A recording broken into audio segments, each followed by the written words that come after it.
They say the worst of it hit the cities. But out here, in the trees, in the silence, the apocalypse moves different. It crawls. It waits. I thought Portland broke me, but the woods, they study you. They watch how you bleed. Claire's gone, and I don't know what I'm walking toward anymore. Only thing I know for sure, whatever's out here, it ain't finished with me yet.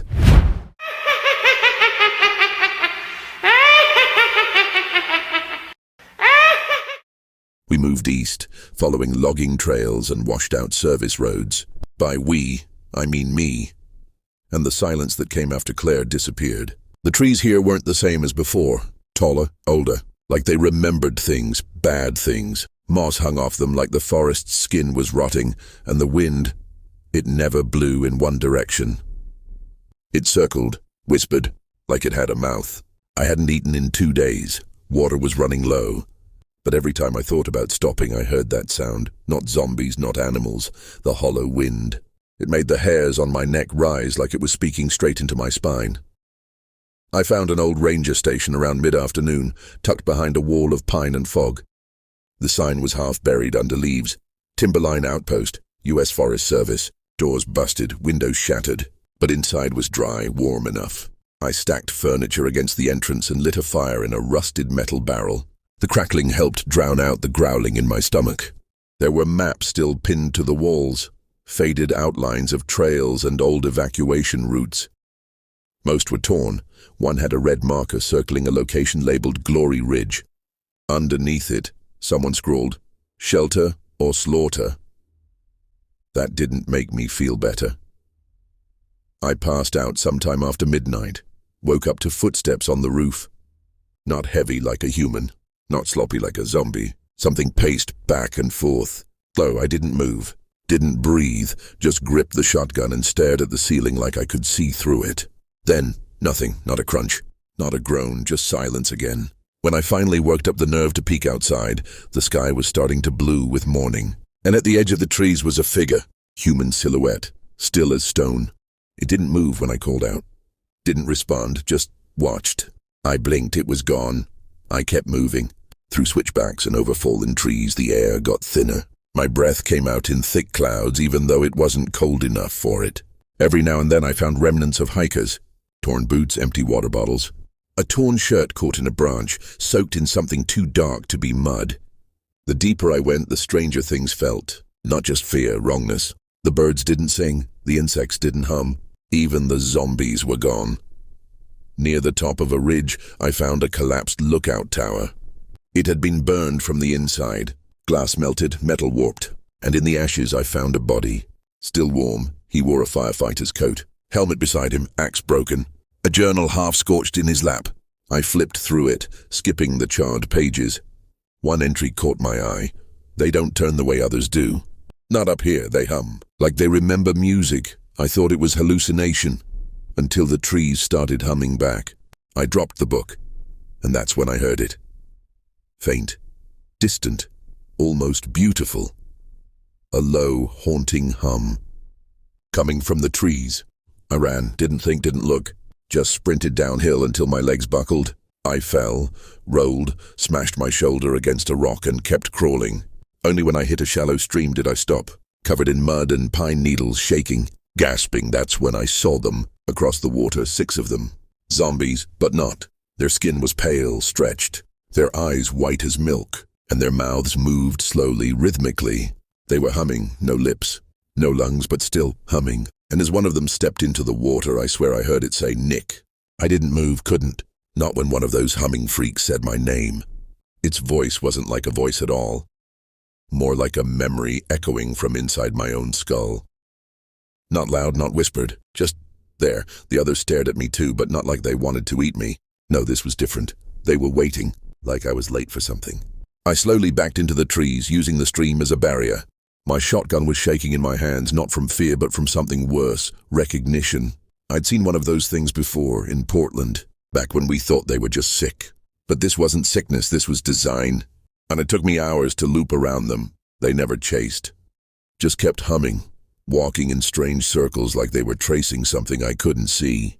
I ended up near that place circled on the ranger's map. Glory Ridge. The name was carved into a mossy wooden sign, now rotting in the dirt. Someone had slashed through the word glory and burned another into the wood. Grave. The ridge overlooked a valley covered in smoke. Not from fire, from fog machines. I could see them, big black boxes on tripods humming low and steady. There were speakers too, hidden in the trees, and tents, dozens of them. Some torn, some still zipped shut. A few had blood dragging out from under the flaps. It looked like a refugee camp that had been abandoned mid-prayer. And then I heard the music, real music. Soft gospel, warped and slowed like it was playing off an old cassette tape underwater. It came from a speaker in the center of camp. I should have turned around. Instead, I stepped inside. And the first thing I saw was a mirror. Full length, clean, untouched by ash or blood. It leaned against a support beam near the main tent.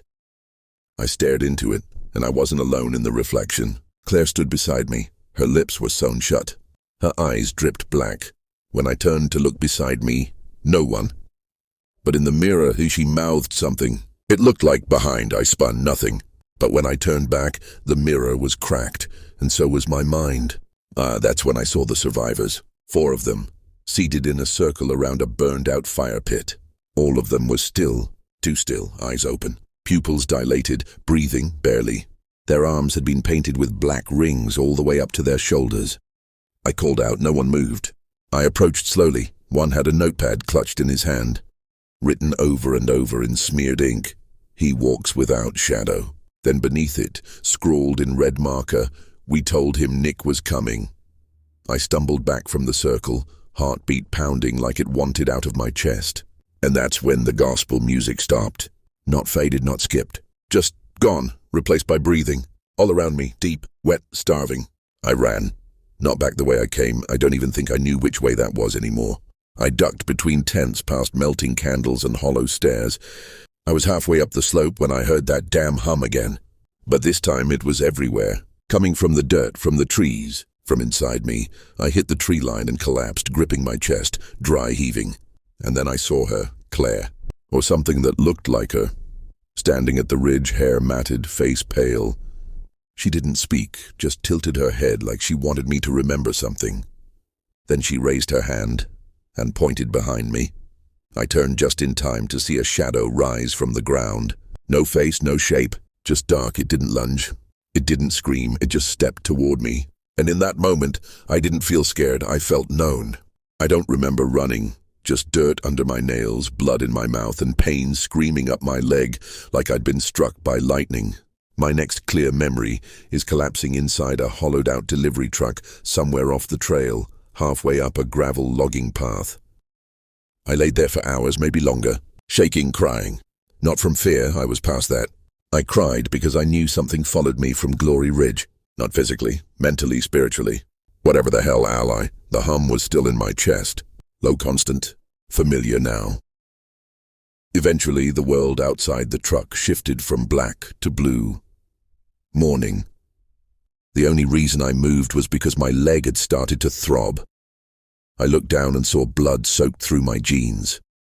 Not bitten. Not scratched, just torn from sprinting through brush like a madman. I tied it off and limped back to the trail. Every step felt like dragging my body through invisible spider webs. I didn't know where I was going, just that I needed to get away. About 2 miles down I heard it. Singing, real singing. Not the humming, not in my head. Voices, multiple off-key and cracked but human. I followed it, which is how I ended up stumbling into an old outdoor amphitheater, hidden in the woods like it was swallowed by time. Moss-covered benches, rotting speakers, a broken wooden cross on the stage. There were people here, at least 10 of them, sitting in rows, eyes closed, swaying slowly. Their clothes were soaked, their skin pale.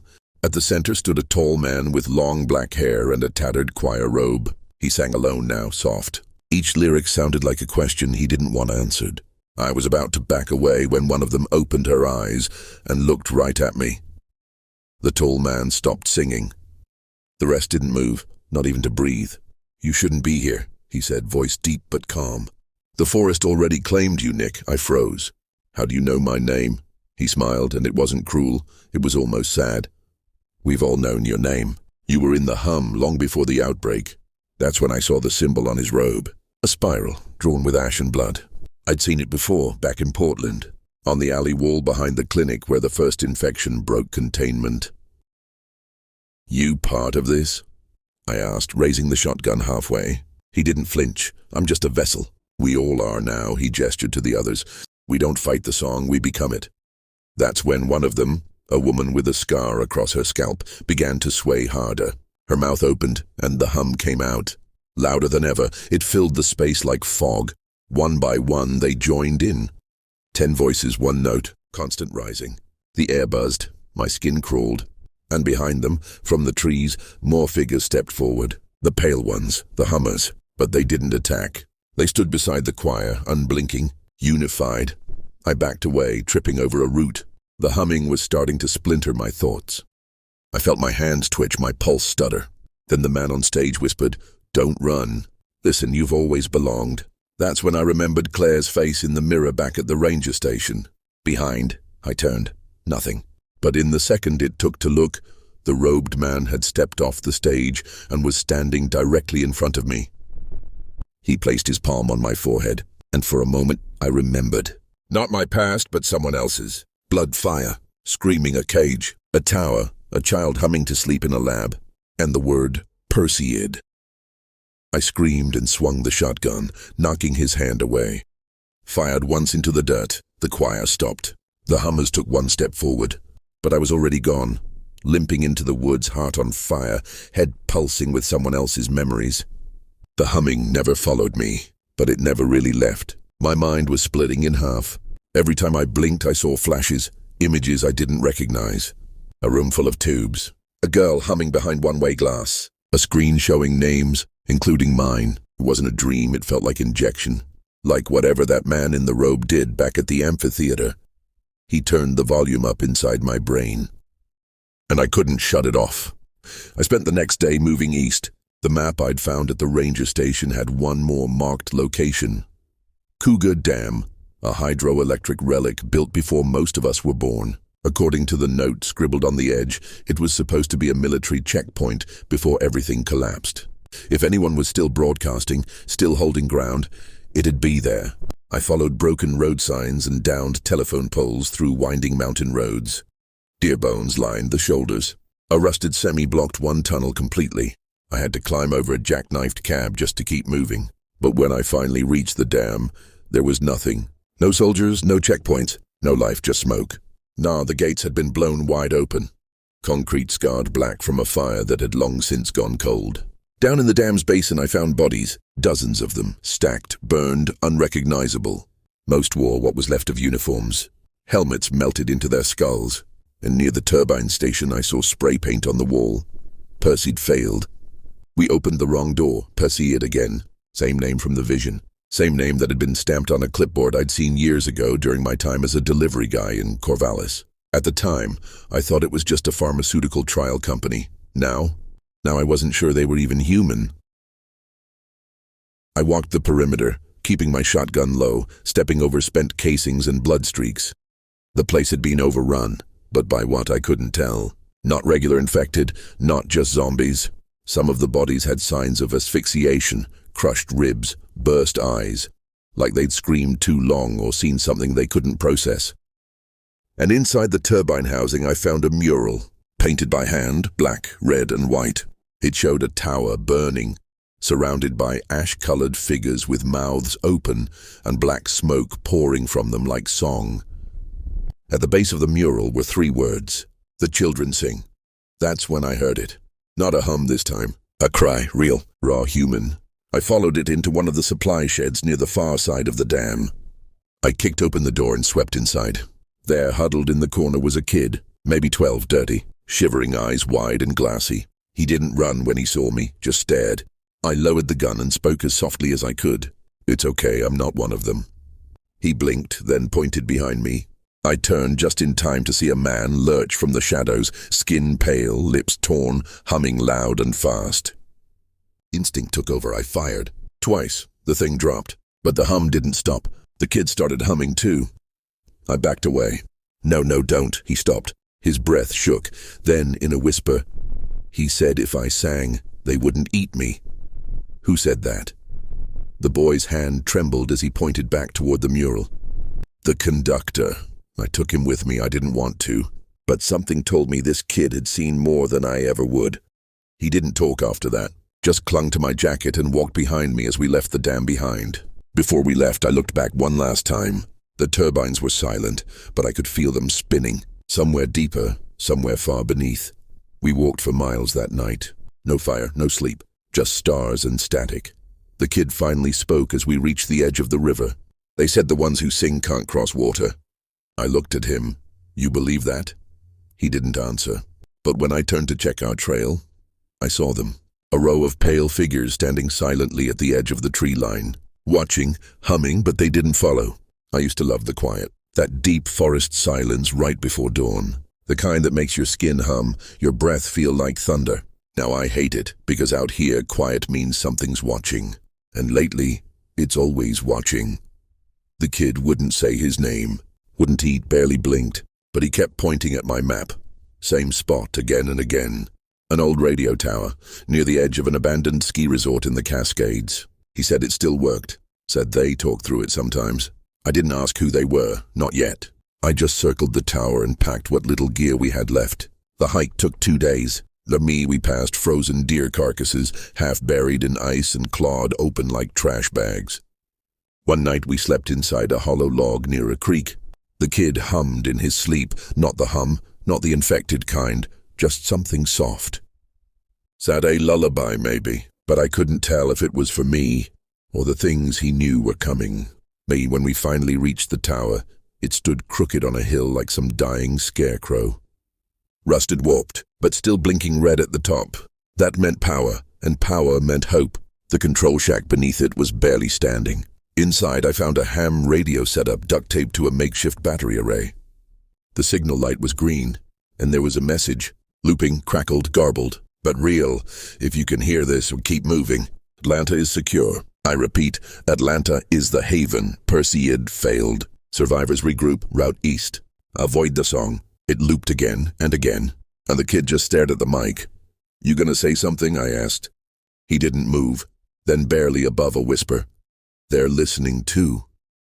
I reached for the mic anyway, but before I could key it, he grabbed my wrist. No, not like this, they'll hear you. I looked out the window. Snow had started to fall, light, gentle, but something was wrong with it. It fell upward. Then the tower groaned.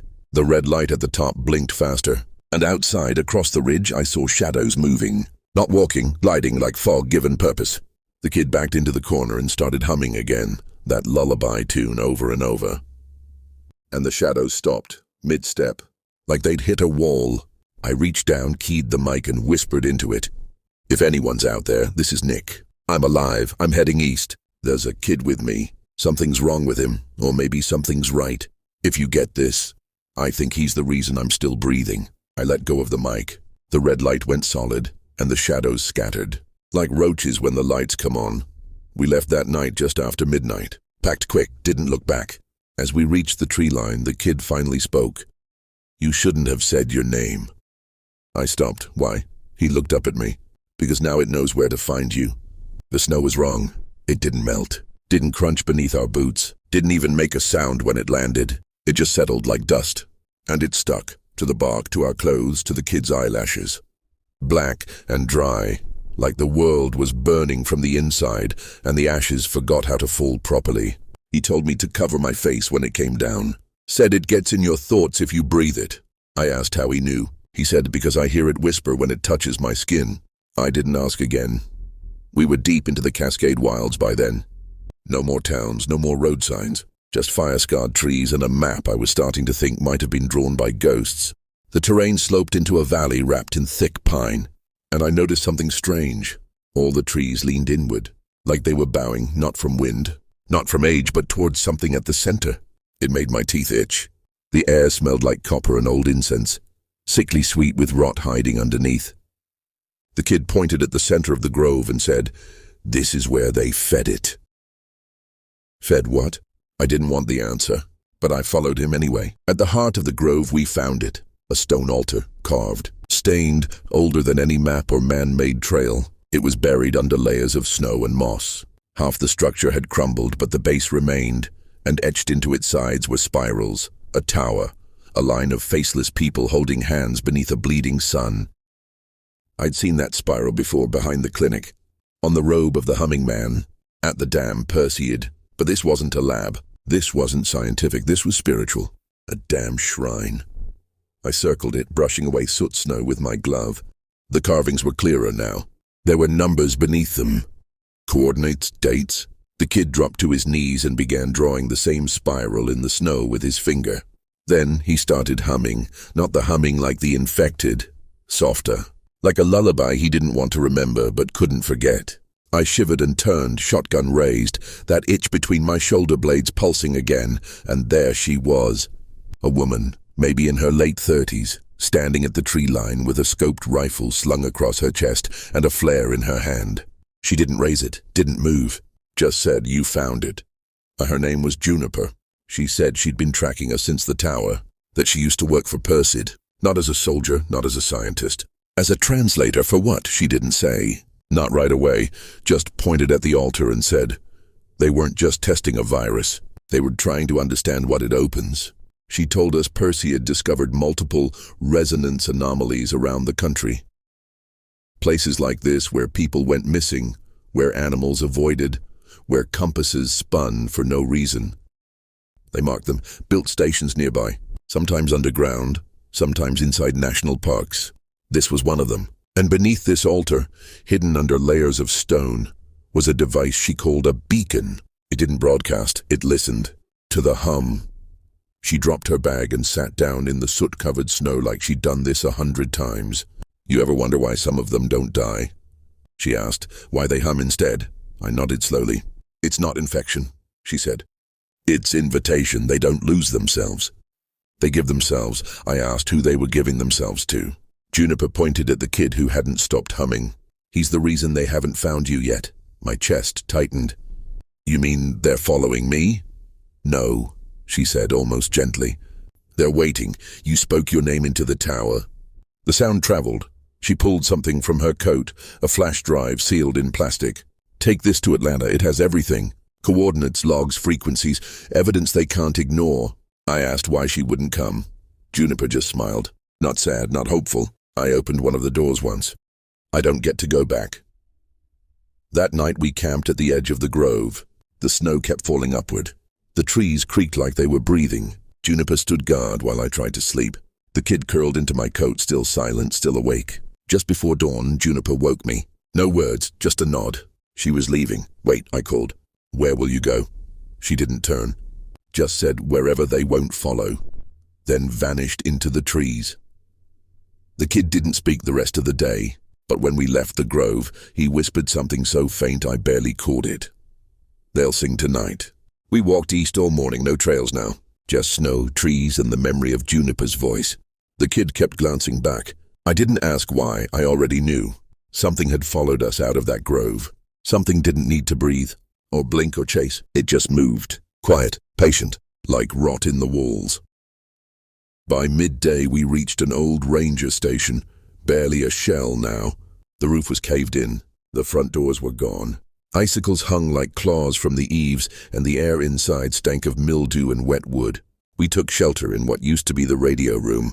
No power, no signal, just a flipped desk and bloodstains frozen into the floor. The kid found a pack of matches. I found a can of beans. We shared both in silence. Then he looked at me and said, "You've been marked."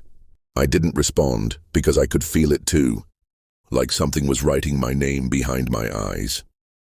At sundown I heard it again, the hum. Faint at first, like wind through a drainpipe, but it grew stronger, deeper, like a note held too long by something that didn't have lungs. The kid stood, walked to the door and whispered, "They're close." I followed him outside. The snow had stopped. Everything was still. Then, behind the tree line, I saw movement. Not a herd, not infected, something else. Tall, silent, watching. They didn't chase. They didn't hiss or groan. They just stood there, barely visible in the moonlight, swaying like reeds underwater. I raised my shotgun. The kid didn't flinch. "Don't fire," he said. "They're listening." "To what?" I asked. "To you." I lowered the gun and backed inside. We barred the door with broken wood and old lockers. Not that it would stop them, but it made me feel human for a moment longer. The kid didn't sleep that night. Neither did I. He spent the dark hours drawing spirals on the frosted window with his fingertip. Every time he finished one, a shadow outside would disappear, like he was pushing them back with patterns, like he understood some kind of unspoken deal. By morning, they were gone. But something was left behind, not a body, not a message, just a feeling. The kind that curls in your chest and whispers, "You don't have much time left." We hiked out again, boots crunching frost with every step. I kept my eyes forward, ears open. The kid stopped speaking completely. Didn't hum, didn't gesture. He was waiting for something, or someone. By noon, the sky had turned red-gray, the kind of overcast that felt wrong, like the clouds were made of meat. We reached the rim of a canyon. Below, a crumbling highway bridge stretched across, broken in the center, like a snapped bone. Beyond it, miles away, I saw buildings. Not cities, not suburbs. Military dot, a field of tents and vehicles and barricades. The kid stepped beside me. "Atlanta?" I asked. He shook his head. "Atlanta is still days east, that's something else." Then he pointed at the broken span. "They're waiting for you on the other side." The bridge groaned with every step. Steel warped by fire, concrete spiderwebbed with cracks, and rebar curling like black vines out of the fractured roadbed. A gap yawned wide at the center, a 20-foot death drop into the rocks below. But beyond that, barricades, tents, people. The boy stood behind me, silent. His eyes didn't track the bridge. They tracked the sky, the clouds, the faint ringing I couldn't hear but knew was there. I looked back at him. "You coming?" He didn't answer. Just pressed the flash drive into my palm, curled my fingers over it. His eyes were heavy, too old for his face. "You have to cross alone," he whispered.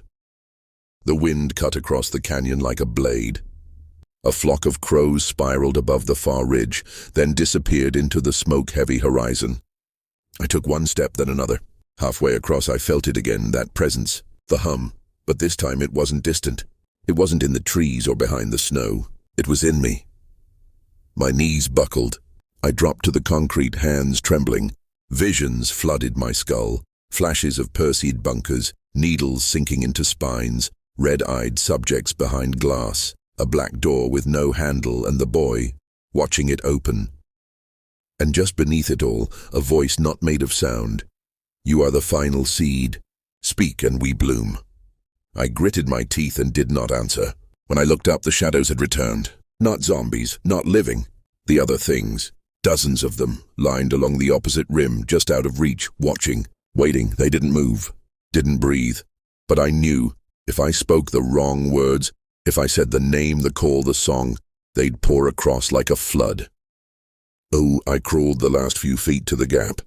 It looked wider now, too wide. The wind picked up, cold and sharp, clawing at my coat, whispering doubts in my ears. "You won't make it. You were never supposed to. Let the message die with you." But then I looked back. The boy stood at the start of the bridge, eyes closed, both hands raised, humming the good kind, the kind that pushed back the dark. I ran. I didn't look down, didn't breathe, just leapt. I hit the other side hard, shoulder first, ribs screaming, gravel biting into my cheek. But I was alive. And when I looked up, 3 soldiers stood above me, guns drawn, unsure. I raised the flash drive. "This has proof," I rasped. "About Perseid, about the signals, about the beacons." They looked at each other. Then one knelt beside me. "You came from the red zones?" he asked. I nodded. "All the way." He lowered his weapon, then whispered, "Welcome to the fight." So I turned back toward the bridge. The boy was gone, so were the shadows. But the hum, it stayed soft, waiting. Or maybe they followed me. Maybe the real infection was never the virus. Maybe it was awareness. But I know this, if we don't act fast, Atlanta's not a haven. It's a fuse, and it's already burning. The wind still hums out there. I don't know if Atlanta's the cure, or just another experiment. But I do know I'm not the only one left. If you're hearing this, if you're still alive out there, keep moving, keep quiet, keep human. We've seen the infection, we've seen the madness, but it's not over, it's just shifting. There are more of us, and when we find each other, we fight back.